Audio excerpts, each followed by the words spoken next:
Bonjour à toutes et tous. Voilà, une année s'est écoulée. Une année passée en votre compagnie et celle de mon micro. Une année où je me suis dévoilée et où j'ai fait de magnifiques rencontres. Pour cette nouvelle saison, je continue sur le même principe. Un peu de solo, entre vous et moi, et des entretiens pour vous permettre de découvrir en même temps que moi des personnes qui embellissent notre quotidien grâce à leur résilience. Après l'entretien de lancement de la seconde saison, réalisé avec Paulette, ma mère, voici donc mon premier solo dans Parlons Thérapie, où j'ai enfin décidé d'aborder le sujet psy. Mais psy quoi? Psychologie? Psychothérapie? Psychanalyse? Psychiatrie peut-être? Ou alors PSI? Non, pas celui-ci. Lui, je le laisse pour la thématique Petites histoires extraordinaires. En général, lorsqu'on a été victime d'agressions sexuelles, nous sommes toutes et tous d'accord pour dire que ce qui pourrait être le plus à même de nous aider, c'est le psy. D'ailleurs, après tout traumatisme, et bien avant d'être sur le chemin de la résilience, il y a forcément un moment ou un autre où l'on nous parle de psy. Je sens bien que tu es mal, tu devrais aller consulter un psy. Ou au contraire. Mais n'importe quoi, tu n'es pas folle, pourquoi irais-tu consulter un psy? Ou encore, tu es forte, toi, tu n'as pas besoin d'un psy. Mais le psy, ça veut dire quoi? Ce ne sont pas que les dingues qui ont affaire à des psys? Non, non, si j'ai été violée, je ne suis pas pour autant devenue dingue. Bon, en même temps, dingue, ça veut dire quoi? On divague, on devient fou, on finit par devenir un aliéné mental. C'est vrai, parfois on a vraiment l'impression de devenir folle, de devenir dingue. Mais ce sont tous ces gens autour de nous, tous ceux qui ne nous croient pas, tous ceux qui mettent notre parole en doute. Je n'étais pas dingue, pas plus que je n'étais folle enfant parce que j'entendais la voix de Bernard. Je ne suis pas la seule qui ait eu un ami imaginaire ou qui ait une capacité de clairaudience. En parlant d'amis imaginaires, pendant son enfance, Stephen King a eu le sien. Il l'appelait Jerry, ou encore Robert Louis Stevenson. Mais si, souvenez-vous, L'île au trésor, l'étrange cas du Dr Jekyll et de Mr Hyde. Donc, ce cher Robert, lui, parlait à des personnages qu'il appelait brownies. Quant au politicien et écrivain Machiavel, il entretenait de longues discussions au cours de dîner avec des invités qu'il était le seul à voir. En termes techniques, on dit d'un enfant qui parle tout seul à haute voix qu'il soliloque. C'est pareil pour les adultes. Saint Augustin a démontré dans ses soliloques que parler tout seul était une façon de se retrouver, de faire face à soi-même avec sincérité. Bon, moi je n'ai jamais pratiqué cela, mais peu importe, j'arrête là ma digression pour revenir à nos moutons. Parler à un autre, parler à un pro, parler à un psy. Donc au-delà d'amis imaginaires qui nous écouteraient lorsqu'on est enfant, ou d'amis en chair et en os lorsqu'on est adulte, tout simplement, qui d'autre pourrait écouter et entendre notre traumatisme? Qui d'autre pourrait le faire dans cette réalité palpable et physique qu'est le quotidien d'une personne venant de vivre un traumatisme? Qui l'a fait pour moi? Qui peut le faire pour vous? Au final, je ne sais plus qui m'a poussé un jour de 1988 lorsque j'ai dit à mes parents « Je veux aller voir un psychologue ». Mais, en tout cas, je l'ai fait et pour mon plus grand bien. Allez, on en parle tout de suite.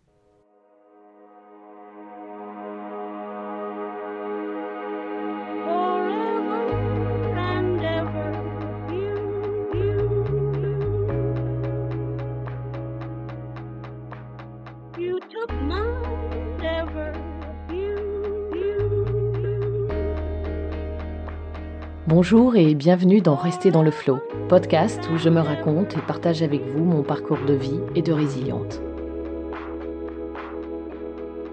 Je m'appelle Florence, j'ai 43 ans. Et comme on le dit dans le jargon actuel, je suis une MeToo.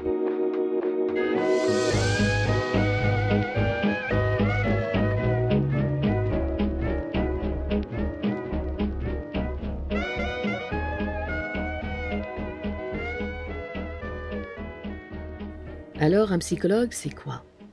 Le psychologue est un spécialiste du fonctionnement psychologique, c'est-à-dire de l'image de soi, de nos comportements, de nos relations aux autres, de nos émotions. Il a un diplôme reconnu et protégé par la loi, un Master 2 de psychologie, et il peut être spécialisé, suivant les tranches d'âge de la vie, les types de troubles, etc., ou généraliste. Tout comme les médecins, les psychologues sont enregistrés sur un registre ADELI, qui certifie le bon usage du titre de psychologue. Cette protection juridique offre la garantie, lorsqu'on désire consulter, de rencontrer un professionnel dont les compétences sont reconnues. Être psychologue, c'est pouvoir aussi aider l'autre à aller mieux en comprenant ce qui le fait souffrir et l'empêche d'avancer. Tout le monde ne peut donc pas s'improviser psychologue. Certes, on peut déjà avoir rencontré des personnes se disant un peu psychologues, des personnes à qui on se confie facilement, qui sont à l'écoute. Je suis à l'écoute. On me le dit souvent, mais je ne suis pas psychologue. Et quand bien même j'ai été psychothérapeute, je n'étais pas psychologue. Le psychologue peut se servir d'outils, comme des tests, pour évaluer vos capacités intellectuelles ou différents aspects de votre personnalité. Il peut aussi vous aider à évaluer une situation difficile et à chercher des solutions. Et contrairement au psychiatre, il ne peut pas prescrire de médicaments. Son travail passe seulement par l'écoute, le dialogue et parfois des conseils. Enfin, il faut savoir qu'un psychologue en libéral n'est pas remboursé, mais il existe des centres où l'on peut être reçu gratuitement, comme les CMP, les centres médico-psychologiques. Ils sont rattachés à un hôpital et sont sectorisés. Ça veut dire quoi ? Ça veut dire que vous devez aller dans le CMP de votre secteur. Ils comprennent des structures d'accueil pour adultes et pour enfants et adolescents. La mise en place des CMP dépend souvent de la taille de votre ville, mais tapez CMP et le nom de votre ville sur Internet et vous verrez s'il en existe un. Sinon, il y a aussi des CMPP, des centres médico-psychopédagogiques privés. C'est dans un CMPP que j'ai consulté pour la première fois de ma vie. Ils sont généralement portés par des structures associatives et conventionnés par la sécurité sociale. Ce sont des structures destinées exclusivement à l'accueil des enfants et des adolescents. Il n'existe pas de CMPP adultes. Mais retournons un instant dans le passé, en 1988, lorsque j'avais 13 ans. Cela fait déjà 5 ans que mon ange gardien m'accompagne au quotidien, au même titre que mes parents. Il m'éduque, il m'aide, il me conseille. Il me donne aussi des informations sur les autres, sur les gens, sur ces adultes qui m'entourent. Bref, 1988 est donc l'année où je décide d'aller consulter quand même un psychologue. On ne m'a rien imposé et peut-être Bernard m'a-t-il décidé en partie. Or évidemment, j'étais loin de savoir ce qu'était exactement un psychologue. Toutefois, j'avais assez d'échanges avec mes parents et notamment avec ma mère, qui était déjà entourée de professionnels dans une organisation où elle intervenait elle-même plusieurs fois par mois comme conseillère conjugale et familiale. Donc j'avais assez d'échanges avec elle pour connaître le minimum. Je ne saisissais pas tout, mais je savais qu'il existait des personnes spécialisées dans l'écoute, prêtes à entendre ma souffrance et surtout à faire en sorte que je n'en ressente plus. Mes parents étaient au courant de l'existence de Bernard et me laissaient vivre tranquille avec cela. Ils ne m'ont jamais jugée, ils n'ont jamais pris leur fille pour une dingue, et ils ont peut-être pensé que c'est pour cela que j'allais consulter.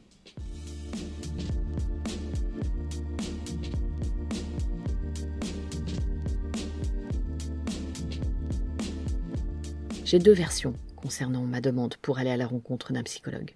Mon propre souvenir, dont je vais vous parler, et celui de Paulette, ma mère, comme elle me l'a raconté lors de notre entretien dans l'épisode précédent. Comme elle me l'a dit, je n'ai aucun souvenir d'avoir appelé un ami psychologue, mais cela ne m'étonne pas de moi de l'avoir fait, d'avoir pris les devants. Selon ma mère, je lui en ai parlé en premier, apparemment planté devant le téléphone de l'entrée. Non, nous n'avions pas de smartphone à l'époque. C'étaient des téléphones à cadran et ils étaient posés sur un meuble, en général dans le hall de l'entrée. Bref, j'en ai parlé à ma mère en lui précisant que j'avais appelé un de leurs amis psy qui, par la suite, leur a conseillé de m'emmener consulter au CMPP. Par contre, pour moi, mon souvenir, c'est lors d'un repas, lors de ces moments partagés auxquels nous tenons tant dans la famille, que j'ai demandé entre 2 bouchées à aller consulter. Même si mon père était d'esprit ouvert, sur le coup, sa réaction fut de dire que je n'étais pas folle et que je n'avais nul besoin d'aller voir qui que ce soit. Ce à quoi je me souviens lui avoir répondu que si je demandais, c'est que j'avais de bonnes raisons, qu'elles étaient valables. Point. Fin de la conversation. Il n'a pas protesté plus que ça, puisque ma mère, apparemment, avait appuyé ma demande au préalable. Le rendez-vous fut immédiatement pris au CMPP de Saint-Étienne. Tout ça pour vous dire que, si vous êtes comme moi, vous aussi, un ou une ado comme je l'ai été, ou même une femme adulte ayant été victime d'abus sexuels, de viol, n'hésitez surtout pas à vous faire accompagner par un professionnel. Parce qu'on sait que, même dans la famille, il se trouve toujours de faux bons conseillers qui en réalité sont soucieux de leur tranquillité et du qu'en dira-t-on. prêts à vous accuser de mensonges, ou bien encore vous disant que vous exagérez, qui vous reprocheront de réveiller le passé et vous inciteront à oublier, voire à pardonner. Le comble étant évidemment de risquer d'être perçu comme responsable de l'abus. Donc, en parler à ses proches ou ne pas le faire, l'important me semble tout de même de se faire accompagner. Mes propres parents, qui n'ont connu la vérité qu'à mes 18 ans, se sont eux-mêmes protégés mentalement, psychologiquement, au début. Il ne s'agissait pas forcément de s'éloigner du fameux « qu'en dira-t-on », quoique, peut-être un peu, mais il s'agissait du déni pur et simple, de ce système de défense que chacun met en place et qui n'existe pas pour rien. Cette protection que mettent aussi en place nos proches, elle me semble importante à prendre en compte. Par exemple, lorsque j'ai informé mes parents, sur le coup, mes viols ont été réduits à des attouchements. Lorsque je dis réduits, entendons-nous bien, cela ne veut pas dire que ça n'est pas important ou que je minimise. Simplement pour moi, un attouchement est encore différent d'un viol avec pénétration. Pour eux, la sidération était trop forte, trop importante. Ce n'était pas entendable. Pour autant, je ne suis pas restée à ce stade. Pour moi, encore une fois, c'était à eux de s'occuper de leur déni, pas à moi. C'était à eux de s'occuper de leur mental, pas à moi. J'avais bien assez à faire du mien. Donc j'ai parlé, et comme vous le savez maintenant, si vous avez écouté l'épisode 9, Résilience et pardon, j'ai fait en sorte que les choses soient clairement dites, clairement exprimées.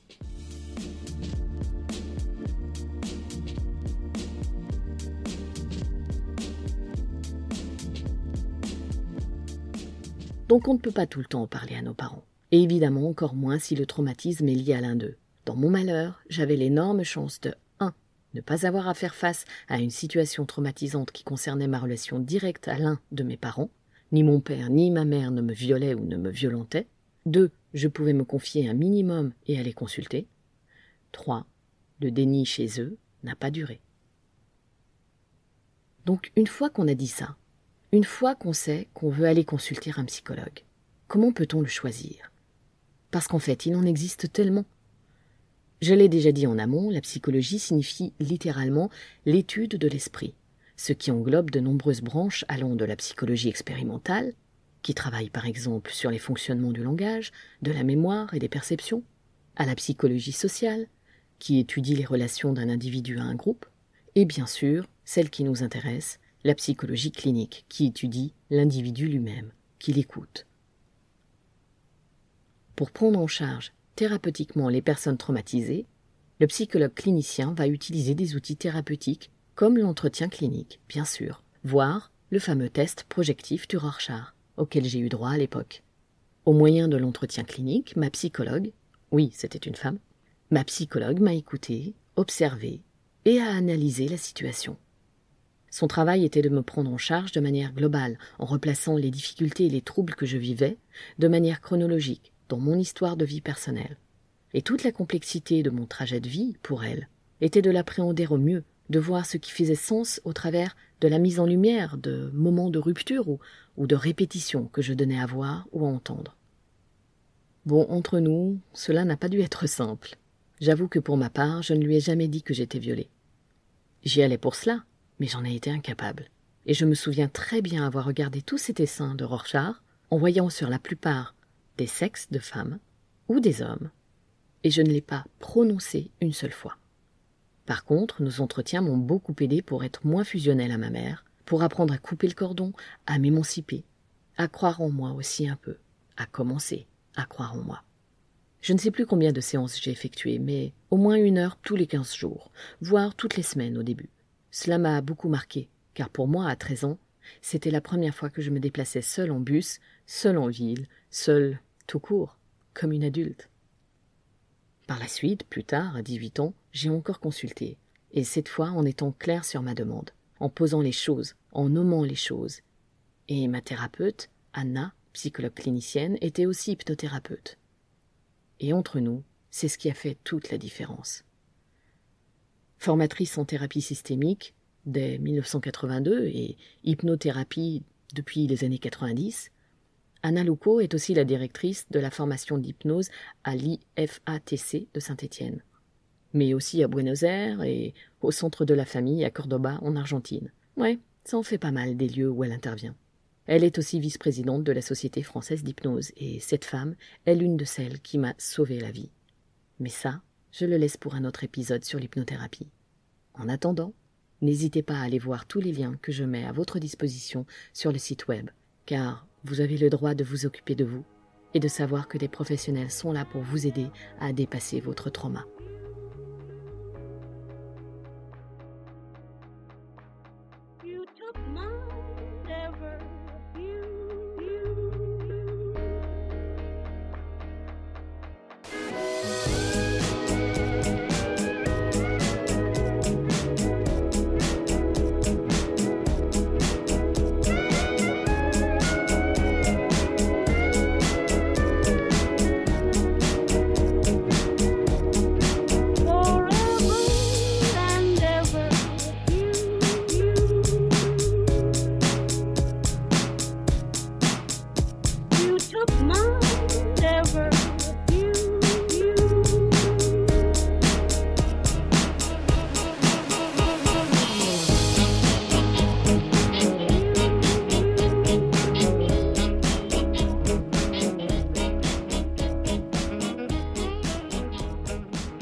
Vous souhaitez m'encourager à continuer ce podcast? Alors n'hésitez plus.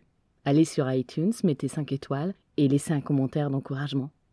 Merci.